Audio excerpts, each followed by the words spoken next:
ഒരു പിടി അളവിൽ നമ്മൾ സീമക്കൊന്നയുടെ ഇല എടുത്തിട്ടുണ്ട്. അതുപോലെ തന്നെ തുളസിയുടെ പൂവുണ്ടല്ലോ, പൂവ് എടുത്തിട്ടുണ്ട് കേട്ടോ. തുളസി ഇല അതുപോലെ തന്നെ വേപ്പിൻ്റെ ഇല ഒക്കെ നമുക്ക് ഇതിനായിട്ട് എടുക്കാം. എന്നിട്ട് നമ്മൾ തീക്കനലുണ്ടല്ലോ, തീക്കനൽ നമ്മൾ ഇതുപോലെ എടുത്തതിന് ശേഷം തീക്കനലിലേക്ക് ഈ തുളസിയുടെ പൂവും അതുപോലെ ഈ സീമക്കൊന്നയുടെ ഇലയും നമ്മൾ ഇടുക കേട്ടോ. അപ്പോൾ നമുക്ക് തീക്കനലില്ല എന്നുണ്ടെങ്കിൽ, വീട്ടിൽ അടുപ്പൊന്നും കത്തിക്കുന്നില്ല എന്നുണ്ടെങ്കിൽ, നമുക്ക് ചകിരി ഉണ്ടല്ലോ, ചകിരിയിൽ ജസ്റ്റ് ഒന്ന് പേപ്പർ ഇട്ട് കത്തിച്ച് കുറച്ച് കഴിയുമ്പോഴേക്കും അത് നന്നായി ഒന്ന് നീറി വരും. ആ സമയത്ത് അതിൻ്റെ മുകളിലേക്ക് നമ്മൾ ഈ ഒരു ഇതൊക്കെ ഇട്ട് കഴിഞ്ഞാൽ കുറച്ച് സമയം കഴിയുമ്പോഴേക്കും തന്നെ നന്നായി പുകഞ്ഞ് വരും കേട്ടോ.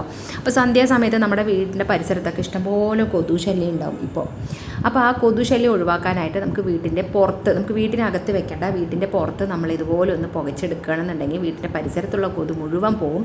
അപ്പോൾ വീട്ടിനകത്ത് കൊതു വരുന്നത് നമുക്ക് ഒഴിവാക്കാനായിട്ട് സാധിക്കും കേട്ടോ. അപ്പോൾ അലർജി ഉള്ളവരൊക്കെ ആണെന്നുണ്ടെങ്കിൽ മാറ്റോ കൊതുകുതിരിയൊക്കെ കത്തിക്കുമ്പോൾ അത് ആസ്മ പോലെയുള്ളവർക്കൊക്കെ അത് ഭയങ്കര ബുദ്ധിമുട്ടായിരിക്കും. ഇങ്ങനെയാകുമ്പോൾ അതിൻ്റെ ഒരു പ്രശ്നം വരില്ല കേട്ടോ.